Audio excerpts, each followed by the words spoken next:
Hello friends, कैसे हैं आप लोग। उम्मीद करती हूँ कि आप लोग अच्छे होंगे, स्वस्थ होंगे और अपने प्रिपरेशन में लगे होंगे। अभी हाल ही में कश्मीर के पहलगाम में जो आतंकवादी हमला हुआ था, ये बहुत ही दुखद और मार्मिक घटना थी। ये पाकिस्तानी और कितना गिरेगा ये तो नहीं पता। ये इतनी कायरता, निहत्थे लोगों को धर्म के नाम पे, जाति के नाम पे उसे पूछ पूछ के मार रहा है। पाकिस्तानियों का बस एक ही मकसद है, हिंदू मुस्लिम में जो एकता है हमारे भारत में, उसको समाप्त करना। इसको लेकर के हम लोगों को, आम आदमी को एक साथ एकजुट हो करके खड़े होना पड़ेगा अभी के समय में। और जो आतंकवादी थे और पाकिस्तानियों को मुंह तोड़ जवाब देना पड़ेगा। इसी के बारे में भारत सरकार ने एक कदम उठाया है सिंधु जल को लेकर के। जैसा कि आप लोगों को पता होगा, 1960 में सिंधु जल समझौता हुआ था। उसमें क्या क्या चीज़ें हुई थी और अभी क्या क्या चीज़ें होने वाली है, इन सारी चीज़ों को मैं आपको डिटेल में बताने वाली हूँ। यकीन मानिए, अगर सिंधु के जल को रोक दिया गया तो पूरा पाकिस्तान का आधी आबादी सोच के ही मर जाएगा।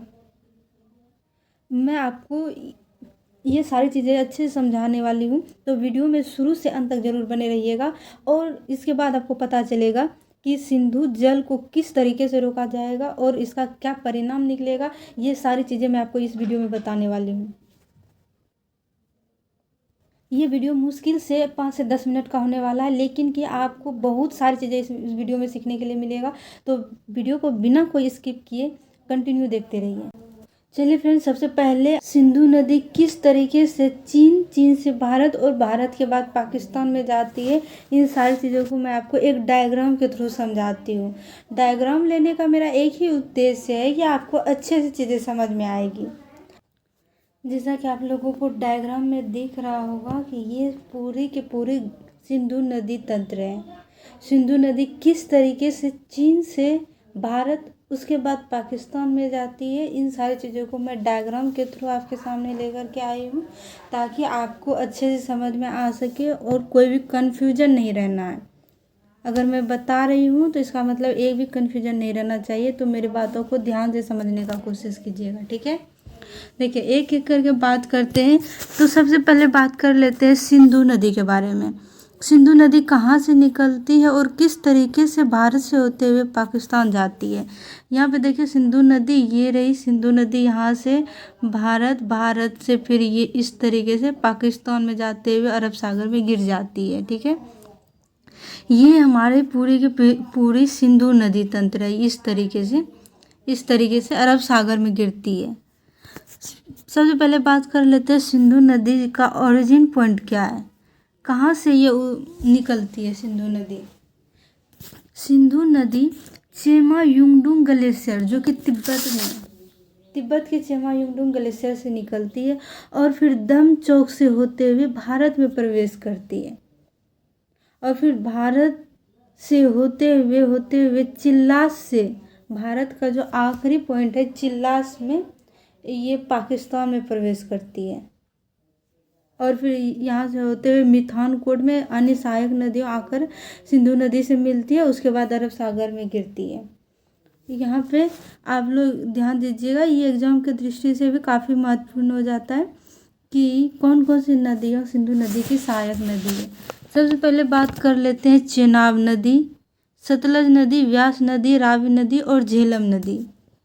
ये 5 नदी सिंधु नदी की सहायक नदी है। और ये पांचों नदी जहाँ पर मिलती है उस जगह को पंचनद कहा जाता है। कहाँ पे मिलती है, तो मिथानकोट में ये सारी नदियाँ सिंधु नदी से मिल जाती है।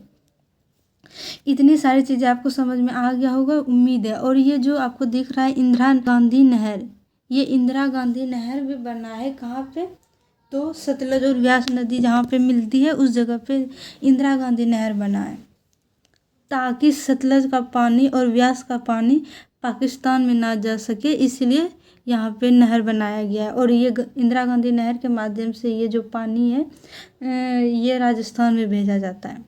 इस तरीके से ये रही पूरी की पूरी सिंधु नदी तंत्र। उम्मीद है कि आपको ये डायग्राम समझ में आ गया होगा। अगर कोई किसी भी तरीके का परेशानी होगा तो समझने में, आप कमेंट में पूछिएगा, उसके बाद मैं आपको ये सारी चीज़ें दोबारा से भी समझा दूंगी। ठीक, बात कर लेते हैं कि सिंधु जल समझौता क्या है और उस सिंधु जल समझौते में क्या क्या हुआ था, किस तरीके से हुआ था। ये सारी चीज़ें मैं यहाँ पे आपको समझाती हूँ इसके थ्रू। सिंधु जल समझौता जो हुआ था, ये हुआ था, कब हुआ?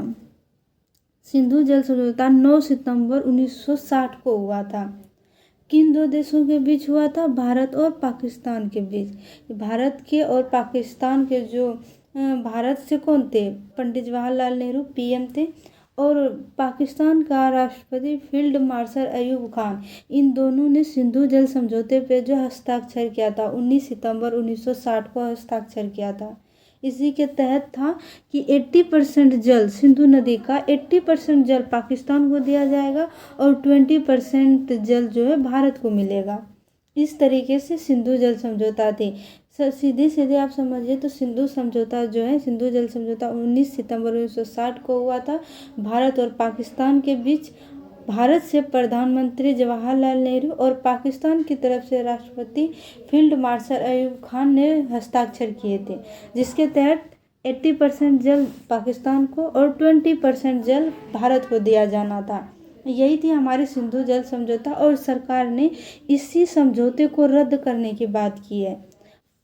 अब बात कर लेते हैं कि इस समझौते में और क्या क्या बातें हुई थी और किस किस मुद्दे पे बात हुई। तो यहाँ पे आपको दिख रहा होगा कि यहाँ पे जो है जल का बंटवारा किया गया था। पाकिस्तान और भारत के बीच में जो है जल का बंटवारा हुआ था। देखिए, भारत एक तरफ पाकिस्तान। 3 नदी का जल जो है भारत को मिलेगा और 3 नदी का जल पाकिस्तान को मिलेगा, लेकिन सिंधु नदी का जल दोनों को मिलेगा, 80% पाकिस्तान को और 20% भारत को। इस तरीके से रावी, ब्यास और सतलज नदी की बात कर लेते हैं तो इन तीनों नदी का सारा जल भारत को मिलेगा, और झेलम नदी और चेनाब नदी का सारा पानी पाकिस्तान को मिलेगा, और सिंधु में से 80% भारत और 80% पाकिस्तान और 20% भारत को दिया जाएगा। इस तरीके से जल का बंटवारा हुआ था। लेकिन अभी जो हाल ही में सरकार बात कर रहा है सिंधु नदी के जल को रोकने की, पाकिस्तान में नहीं जाने देने का बात, क्योंकि इतना शर्मनाक हरकत किया है तो इसकी सज़ा तो उसको मिलना ही चाहिए। तो इस तरीके से अब मैं आपको बताऊंगी, अगर सिंधु नदी का जल अगर पाकिस्तान में नहीं जाएगा तो क्या क्या दिक्कत आ सकती है, क्या क्या परेशानी झेलना पड़ेगा पाकिस्तानियों को। तो पाकिस्तान वालों देख लो, तुम्हारे कारनामे से तुमको ही नहीं पूरे पाकिस्तान को झेलना पड़ेगा इसका हर्जाना। पहले कुछ भी करने से पहले सोचना चाहिए तुम लोगों को। तो देखिए क्या था, पाकिस्तान का जल रुकने से पाकिस्तान में होने वाली परेशानियों। सबसे पहले बात कर लेते हैं कि पाकिस्तान की 80% खेती योग्य भूमि सिंधु नदी पर निर्भर करती है। क्यों, कैसे, मैं आपको यहाँ पे एक बार और फिर डायग्राम में लेके चलती हूँ, जैसा कि आप लोगों को यहाँ पे दिख रहा होगा कि यहाँ पे आप लोग ध्यान दीजिएगा। देखिए, ये सिंधु नदी जो है पाकिस्तान के लगभग बीचों बीच जा रही है, मतलब ये बीच से गुजरती है लगभग। अगर देखा जाए पाकिस्तान के बीचों बीच सिंधु नदी का पानी जा रहा है।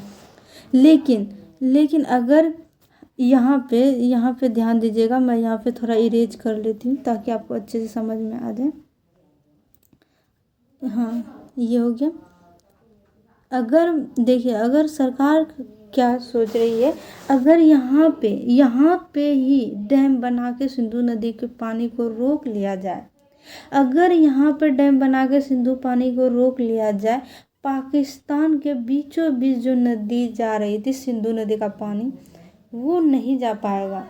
अगर देखिए, चेनाब का पानी जाएगा और ये इन सारी नदियों का पानी अगर कितना भी जाएगा तो एक साइड में ही रह जाएगा। लेकिन सिंधु नदी की पानी आप देख रहे हैं पाकिस्तान के लगभग बीचों बीच जा रही है। इससे अगर यहाँ पे डैम बना दिया जाए तो पाकिस्तान की आधी आबादी तो ऐसे ही ख़त्म हो जाएगी। जैसा किया है उसको वैसा तो भुगतना पड़ेगा। तो वही बोल रहा है कि 80% भूमि जो है पाकिस्तान का सिंधु नदी पर ही निर्भर करती है। और बात कर लेते हैं, सिंधु नदी बेसिन में 61% आबादी पाकिस्तान के शामिल है। सोचिए, 61% आबादी जो है सिंधु नदी पे डिपेंडेड है। सोचिए कितना ज़्यादा प्रभावित हो जाएगा। सिंधु और उसकी सहायक नदियों पर पाकिस्तान के प्रमुख शहर, जो बड़े बड़े शहर है, कराची हो गया, लाहौर हो गया, मुल्तान हो गया, ये सारे शहर सिंधु नदी के सहायक नदी के किनारे बसा हुआ है। अगर ये सारे मेन शहर पाकिस्तान के जो है प्रभावित हो जाएंगे। और बोल रहा है पाकिस्तान की जल आपूर्ति, बिजली आपूर्ति सब ठप हो जाएगा। शहरी इलाकों में यहाँ पे शहरी होगा, इलाकों में अंधेरा छा जाएगा। और बोल रहा है पाकिस्तान का जो है तारबेला, मंगला जैसे बिजली परियोजनाएं जो कि नदी पर निर्भर है, सारी ठप पड़ जाएगी। तो आपको इससे समझ में आ रहा होगा कि अगर यहाँ पे डैम लगा करके सिंधु नदी के पानी को रोक लिया जाए, यहाँ पे डैम लगा करके अगर सिंधु नदी के पानी को रोक लिया जाए तो पाकिस्तान का क्या हाल होगा। जैसा किया है पाकिस्तान, उसको वैसा भुगतना पड़ेगा। उसमें पाकिस्तान के हर एक आदमी को इस गलती का ज़रूर सज़ा मिलना चाहिए, ताकि अगर कोई भारत की तरफ आंख उठाकर भी देखे तो उसका आंख नोच लिया जाए। तो अभी ज़रूरत है कि हम लोग एक साथ मिल करके खड़े होकर इन बुरे हालातों में जो अपने पति को खोया है, जिसने अपने बेटे को खोया है, जो माँ अपने बच्चे को खोया है, उनके साथ खड़े रहें और उनके एक एक खून के कतरे कतरे का बदला पाकिस्तान से लिया जाए। क्योंकि कश्मीर हमारा था, हमारा है और हमेशा हमारा ही रहेगा। ये बातें पाकिस्तानियों के कान में इस तरह से डाल देंगे हम लोग कि वो सपने में भी कश्मीर की तरफ आंख उठाकर नहीं देखेगा। अगर आप लोगों को वीडियो पसंद आया होगा तो वीडियो को लाइक कर दीजिए, और अगर चैनल पे पहली बार आए हैं तो चैनल को सब्सक्राइब कर दीजिए, और इस वीडियो को ज़्यादा से ज़्यादा लोगों तक शेयर कीजिए ताकि उनको भी ये सारी चीज़ें समझ में आ सके। और ये एग्ज़ाम के दृष्टि से काफ़ी महत्वपूर्ण तो है ही, और ये सारी चीज़ें जो घटना हो रही है, इन सारी चीज़ों के बारे में भी जानकारी रखना बहुत ज़रूरी है, क्योंकि पाकिस्तानियों से बदला ज़रूर लेंगे। इसी के साथ जय हिंद, जय भारत।